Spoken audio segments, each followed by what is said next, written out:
Pronto, ó. Então vamos às questões de vírus aqui na página 24, certo? Depois faltou algum, a gente volta.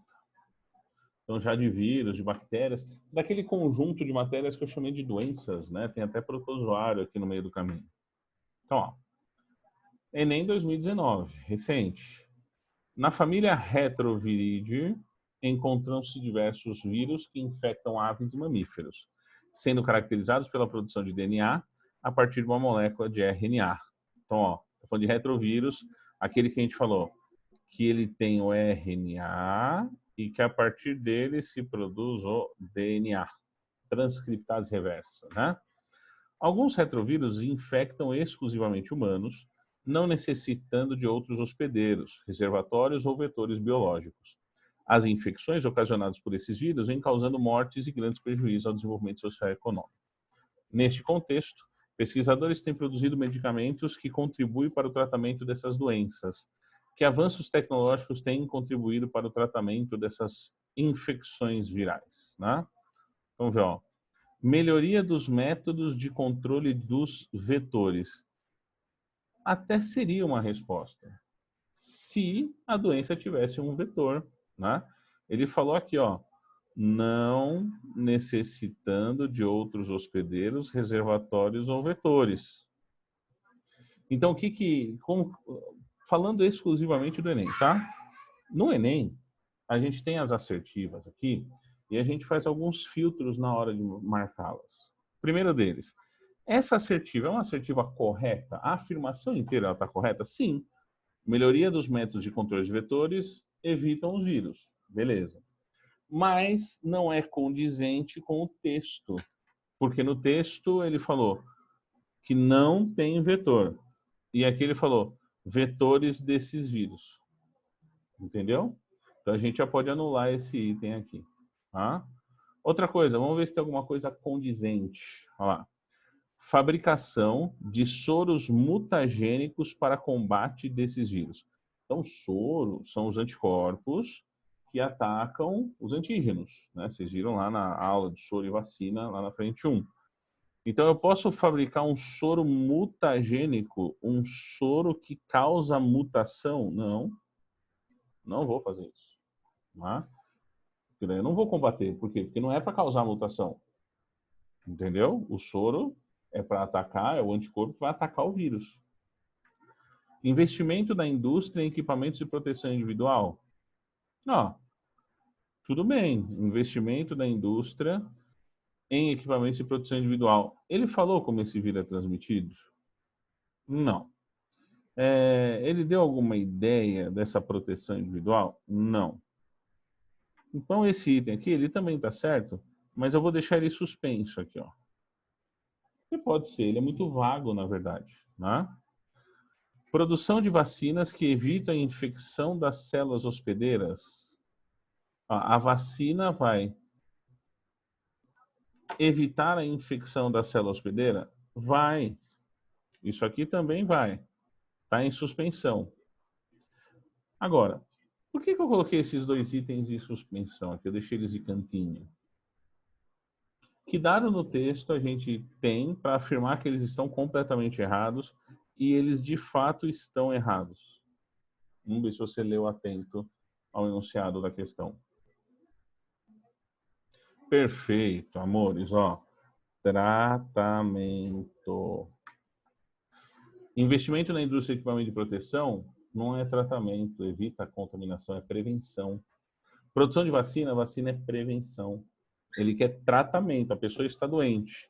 Então tem o desenvolvimento de antirretrovirais que dificultam a reprodução do vírus. Eu vou bloquear a reprodução do vírus para que a pessoa diminua a sua carga viral. Tá? Então, veja, uma questão do Enem que aborda aí as habilidades e conhecimento em relação à saúde, né? Aquelas matrizes de orientação do Enem, em que você tinha 5 assertivas corretas, uma, né, que não tinha nada a ver com o texto, não fazia parte da resposta por isso, 2 que eram antagonistas à resposta, né, porque ele fala tratamento e prevenção, e uma que seria conceitualmente errada, um soro causando mutação no indivíduo, tá? Ó, para o TRI, uma dessa, se a gente, se for, é que assim, ó, julgar pelo TRI é diferente do que a gente acha, tá? Essa questão, ao meu ver, ela entraria nas fáceis, tá? Mas como é que você tem que saber isso? Você vai fazer uma pré-prova, você vai aplicar essa questão, você vai ver qual a porcentagem de pessoas que acertaram e isso vai dar uma titulação à questão, entendeu? Né? Por amostragem. Mas assim, para a biologia, essa questão era fácil, porque o primeiro item, o item B, desculpa, é conceitualmente errado, a gente anula. Esse aqui não condiz com o texto, é leitura. E os dois são antagonistas à resposta, são opostas ao que ele perguntou. Então você nem precisaria ler o item E, você já chegaria à resposta, né, analisando a questão desse jeito. Né? É que assim, né, moçada, é muito mais fácil você chegar à resposta conhecendo a matéria do que você ficar de forma indireta tentando achar a resposta. Né? Mas uma coisa eu tenho a certeza, numa questão teste a resposta está lá, é só achar ela. Que nem, ó, essa aqui da Unicamp, 2020. Graças à campanha de vacinação, a poliomielite foi considerada erradicada no Brasil. O último caso foi registrado em 89. Contudo, ó, do ano passado a questão, hein? O Ministério da Saúde constatou cobertura vacinal alarmante. Ah, tá, desculpa. Constatou cobertura vacinal alarmante. Significa abaixo de 50%. Então, quer dizer, menos de 50% das pessoas tomaram vacina em 312 municípios brasileiros em 2018. Meu, eu fiz essa conta hoje. Sabe quantos municípios existem no Brasil? É um número maior do que 5.500. Né? 5.500 não, desculpa, 55 mil municípios. Né? A vacinação é a única forma de prevenção da poliomielite. É uma questão de responsabilidade social contemplada no Programa Nacional de Imunizações do Ministério da Saúde. Assinale a alternativa caracteriza corretamente a poliomielite. É uma doença viral contagiosa, então vírus, que pode ser transmitida através da ingestão de águas ou alimentos contaminados por fezes de pessoas doentes. A poliomielite, paralisia infantil. É só assim, professor, mas, meu, não lembro de tudo isso. Tá bom, vamos ver as outras então, porque a gente pode descaracterizar. Ai, o que eu fiz? Pulou. Não, eu aqui, né? Então aqui meu Deus! Desculpa aí. O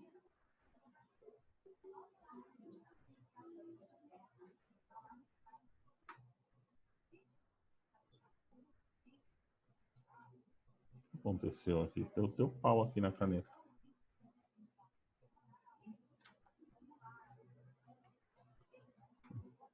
Então tá aqui o item A. Vamos ver as outras, ó. Transmissão do vírus ocorre por meio de vetores.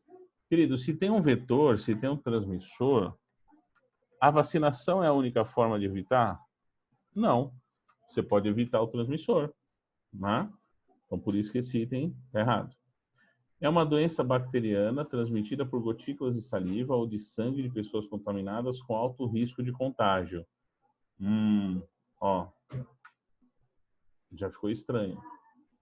Transmissão da bactéria ocorre por meio de vetores, não tem vetor, né? Porque ele fala só da vacina. Então, você teria que saber a diferença entre ser vírus ou bactéria, tá? Então, não é uma doença bacteriana.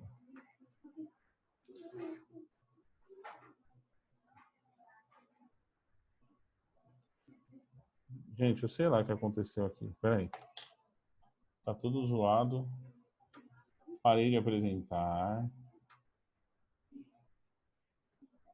O chat não tá correndo.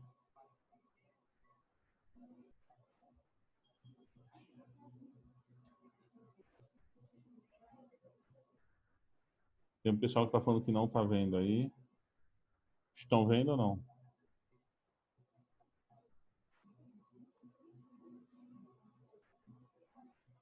Alguém responda. Tem alguém aí?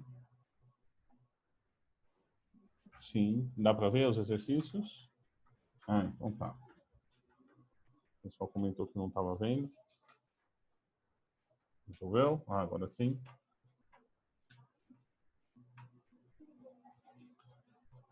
O chat resolveu. Então tá bom. Agora minha caneta parou de funcionar de novo. Ixi. Ah, tá aqui. Então vamos lá para 3. O sarampo é uma doença infecciosa grave que foi erradicada no Brasil em 2016. A notícia, ó, questão 2020. Graças a bem-sucedidas campanhas de vacinação massiva da população. A primeira dose da vacina do sarampo deve ser aplicada a crianças com 1 ano de idade e aos 15 meses as crianças recebem uma dose de reforço. Então, com 12 meses uma dose, 15 meses a outra. Segundo os dados do Programa Nacional de... A meta é de ter 95% da população alvo vacinada não foi alcançada. Né?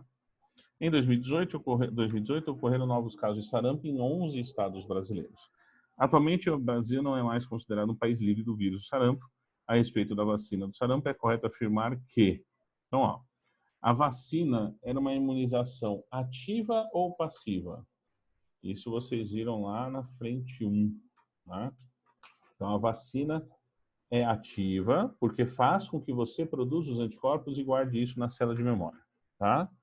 Então, nesse primeiro item A, ele fala que a imunização é passiva, já está errado. Né?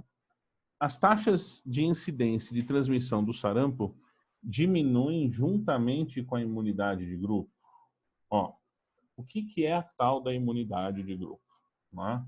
Então, imagina que eu tenho vários, eu não digo nem pessoas aqui, ó, várias localidades, tá? Como se fosse aqui, ó, vários bairros, talvez, alguma coisa assim. E aí com campanhas de vacinação. Se aqui nesse, ó, não houve campanha de vacinação, ou a pessoa não conseguiu se vacinar, a chance de um vírus entrar nessa população é menor. Por quê? Porque a maioria das pessoas tomou a vacina, tá? Então, as taxas de incidência de transmissão do sarampo diminuem juntamente com a imunidade de grupo? As taxas de incidência de transmissão do sarampo diminuem junto com a imunidade de grupo? Tipo, se diminui a imunidade de grupo, diminui a incidência? Não. Tá? Então, também não está certo. A vacinação contra o sarampo, que não era mais necessária a partir de 2016, então, a doença foi erradicada em 2016 pela vacinação. Por isso eu tenho que parar de tomar? Não. Eu tenho que continuar tomando a vacina. Né? Se não acontece isso, começa a aumentar o número de pessoas contaminadas. Né? Então, eu acho, né, com essa questão de imunidade de grupo, eu acho fantástico as pessoas que falam assim, nossa, ó, eu sou mó forte, eu nunca tomei nenhuma vacina e não peguei nenhuma doença. Agradeça a todos os outros que estão em volta de você, porque eles tomaram e por causa deles você não pegou. Uhum. A queda da cobertura vacinal diminui a imunidade de grupo. Sim, porque daí eu tenho mais gente aqui, ó, sem a vacina, certo? Se a imunidade de grupo é menor, a chance do vírus entrar na população é maior, o que aumenta a incidência e a taxa de transmissão do sarampo na população. Alternativa D. Tá? A primeira dose da vacina do sarampo introduz anticorpos específicos e a segunda antígeno, não. Primeiro que não é anticorpo que a gente coloca. Né? Então, você introduz sempre antígenos. Né? Você não coloca anticorpo. Anticorpo é soro e soro é curativo. Tá? Estou perguntando, a 2 é A. E a 3 é D. De dado. Vamos ver a 4.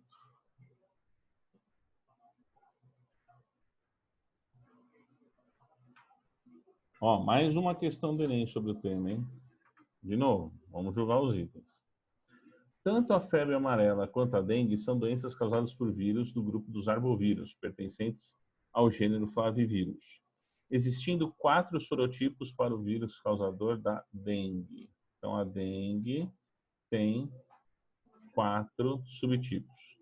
A transmissão de ambas acontece por meio da picada do mosquito, como a Aedes. Entretanto, embora compartilhem essas características, hoje somente existe vacina no Brasil para a febre amarela e nenhuma vacina para a dengue. Tá? Esse fato pode ser atribuído a maior taxa de mutação do vírus da febre amarela do que do vírus da dengue. Ó, quando eu tenho uma taxa de mutação grande, a chance de eu fazer uma vacina específica, ela é menor, porque a cada nova variedade eu precisaria de uma nova formulação. Então esse item está errado. Ó. A maior taxa de mutação seria do vírus da dengue, tá? Não do vírus da febre amarela. A alta variabilidade antigênica do antígeno do vírus da dengue em relação ao vírus da febre amarela. Pronto, por isso a dificuldade de você fazer uma vacina só. Né?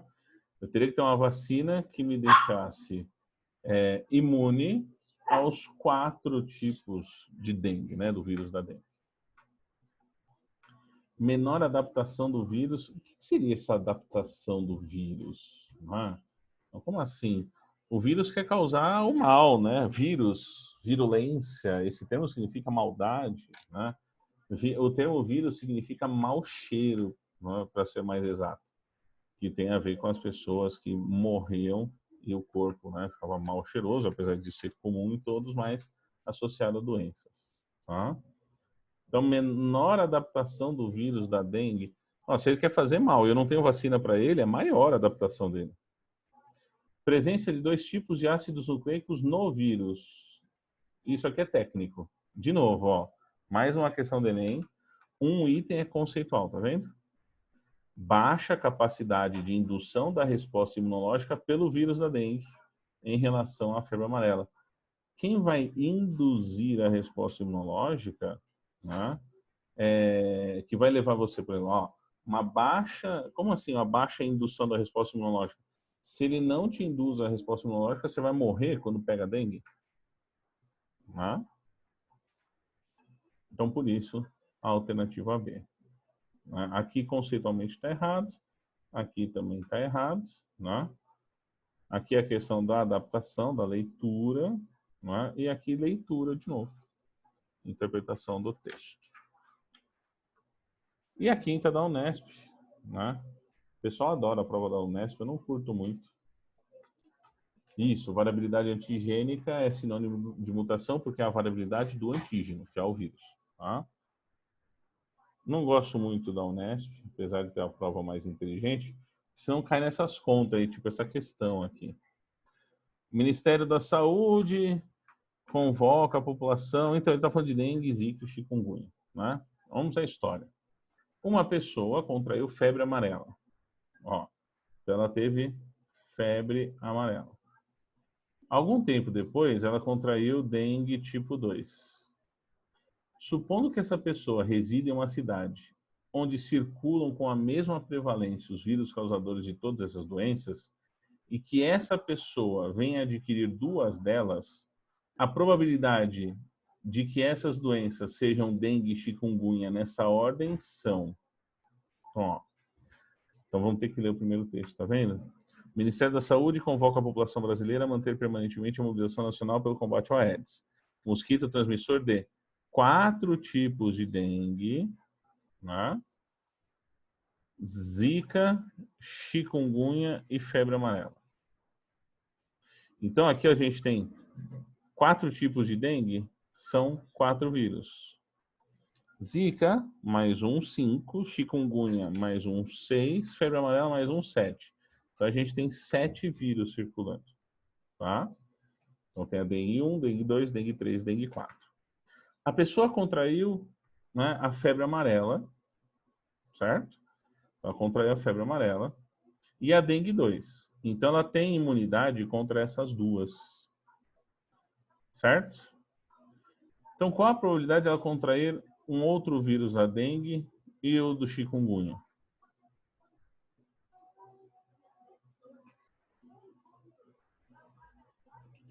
Ó, a chance de ser dengue e chikungunya. Então, são quantos vírus da dengue? São 4, ela já teve 1. Então, ela tem 3 chances. Tudo bem? Matemática. Ela tem 3 chances de ter dengue, porque são 4, ela já teve 1. Mais o da chikungunya. Ele está descartando o Zika na pergunta. Então, está falando de 3 em 5. Sacou? Qual a chance dela ter chikungunya? Ó, então a chikungunya é um vírus, só que ele já teve dengue 2 e já teve a febre amarela. E agora, se ele já teve a dengue 3 ali, por exemplo. Então fica 1/4. As duas situações, elas são simultâneas, né? Porque ele fala assim, ó, nessa ordem. Né? Então a gente vai multiplicar e vai achar aqui 3 sobre 20, que vai dar aproximadamente 15%. Então essa pessoa tem 15% de chance de ter mais um tipo de dengue e simultaneamente chikungunya. Sacou? Tem alguém que não entendeu aí? Questão difícil.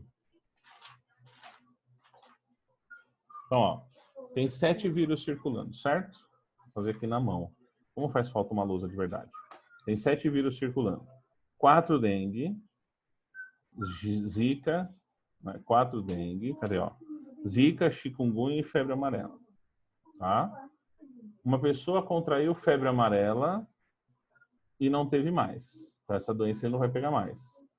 Contraiu dengue 2 e não vai pegar mais. Então, ela pode ter 3 tipos de dengue, chikungunya e zika. Sobram 5 doenças para ela pegar. Tudo bem? Então, qual a chance de ele ter dengue nessas 5 opções? Ó, dele tem dengue, ele já teve uma, então 3 em 5. A chance de ter a dengue. E qual a chance de ele ter chikungunya? Porque ele fala assim, ó, nessa ordem. Então, se ele já teve a dengue, é um vírus, se ele já teve a segunda vez dengue, é um vírus a menos circulando. Então, ele pode ter 2 dengues, chikungunya e zika. Qual a chance de ter chikungunya? 1 em 4. Tudo bem? E ainda, disso tudo acontecer nessa ordem, ao mesmo tempo. Simultâneo, a gente multiplica. Os eventos se multiplicam. Então, a gente começa com uma população com 7 vírus, ele já teve 2 doenças, a gente tira 2. Dengue são 4 opções, ele já teve uma, sobram 3. Então, a chance de ele ter dengue é de 3 em 5. Então, ele teve a dengue, já é um vírus a menos em circulação, só tem 4. Então, ele pode ter dengue 2 vezes, chikungunya e zika. A chance de ter chikungunya, 1 em 4. As duas probabilidades ao mesmo tempo, a gente multiplica. Por isso, 15%.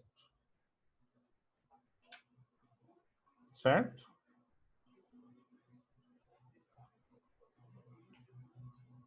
Então, agora vamos para outra